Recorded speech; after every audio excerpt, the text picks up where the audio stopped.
गुज़श्ता रोज़ आपने देखा जी कि रावलपिंडी के हसास इलाके के अंदर जो एक वाक़या पेश आता है, मोहम्मद हुसैन नामी नौजवान को पुलिस के हाथों जो मारा जाता है, उसके हवाले से जो ख़बरें ये चल रही थीं और फिर एकदम से मीडिया के अंदर ये ख़बरें आना शुरू हो गई कि उसका ताल्लुक़ पाकिस्तान तहरीक इंसाफ़ के साथ है और वो उसका बड़ा सरगर्म कारकुन था। ये एक बड़ा सवालिया निशान है कि जब भी कोई तहरीक उठती है पाकिस्तान की, अगर आप तारीख़ उठा के देख लें, जब भी कोई सियासी जमात ख़ास तौर पे हालिया जो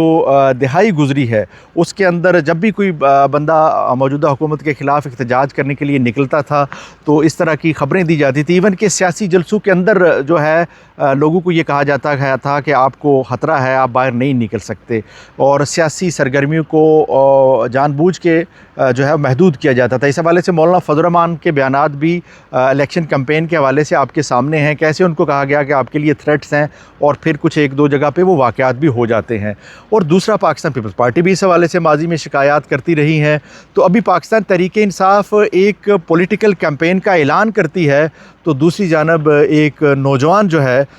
उसकी, यानी वो सुप्रीम कोर्ट के सामने एहतजाज कर रहे हैं, और दूसरी जानब ये ख़बर मीडिया के ऊपर एकदम से चलना शुरू कर देती है कि पीटीआई का एक सरगर्म रुकन जो है वो मारा गया है और उसने सिक्योरिटी फोर्सेस के ऊपर हमला किया है। वो जवाबी फायरिंग में वो शख्स मारा गया है। पहली बात तो ये है कि फ़ौरी तौर पे जो इन्फॉर्मेशन फ्लोट होती है, चूँकि मीडिया जो है पाकिस्तान के अंदर ख़त्म हो चुका है,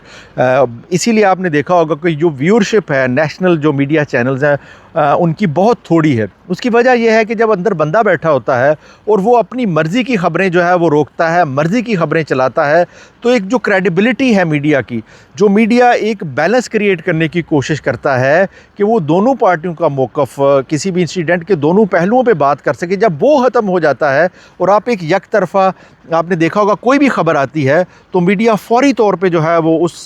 हुकूमती एजेंडे को जो है वो आगे बढ़ाने की कोशिश करता है, और उसकी वजह से मीडिया की क्रेडिबिलिटी ख़त्म हो गई है। जब मीडिया की क्रेडिबिलिटी ख़त्म हो गई है तो फिर मीडिया को देखना लोग कम कर देते हैं। तो उस नौजवान की जो मौत है वो कोई आम इलाका नहीं है, वो बड़ा हसास इलाका है। वहाँ ना सिर्फ प्राइवेटली लोगों ने कैमरे इंस्टॉल किए हुए हैं, बल्कि जो चूँकि वो GHQ का एरिया आता है तो वहाँ पर GHQ की जो सिक्योरिटी कैमराज़ हैं वो भी मौजूद हैं। अगर शफ़ीउल्लाह जान साहब जो तर्जमान हैं KPK के वज़ीर आला के, उन्होंने इस बात की तस्दीक की कि वो पाकिस्तान तहरीक इंसाफ़ के कारकुन थे, लेकिन उनके पास कोई ओहदा नहीं था। लेकिन बदकिस्मती ये है, चूँकि ये वाक़या ऐसा है, अगर वाक़यातन ये जो है ये दहशतगर्दी की कार्रवाई हुई है, सिक्योरिटी फोर्सेस पर हमले हुए हैं, तो इसकी मज़म्मत भी की जानी चाहिए। लेकिन जिस तरह PTI ने मुतालबा किया है कि इसका एक जुडिशल जो है वो तहकीकात होनी चाहिए कि ओरिजिनली ये मामला हुआ कैसे है, ये कैसे मुमकिन है कि एक बंदा उठ के, और सियासी कारकुन जो होता है वो तो कभी ये सोच ही नहीं सकता कि वो इस तरह से जो है वो कोई एक पिस्तौल लेके उठे और वो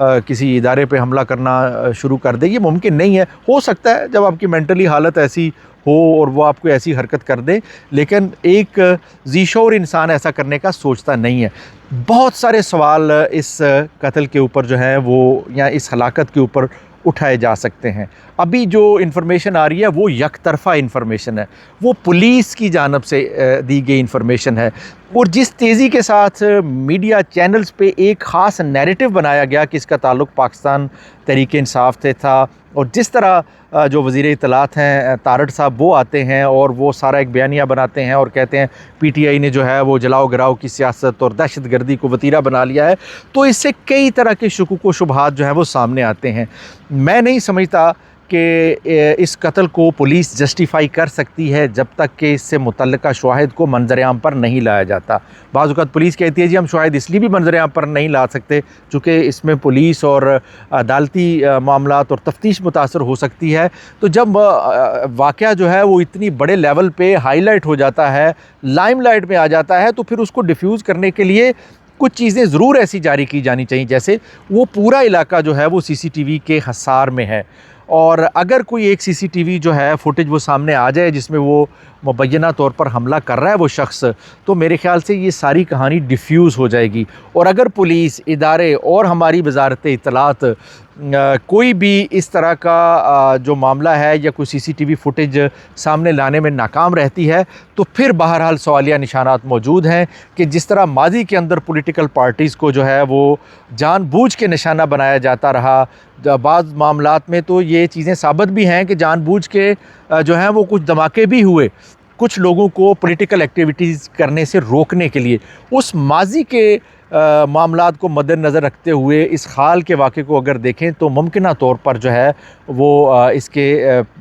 कई पहलू जो हैं वो सामने निकल सकते हैं। इसलिए इसको हम मुश्तबा समझते हैं, और जब तक पुलिस जो है इस हवाले से कोई सीसीटीवी फुटेज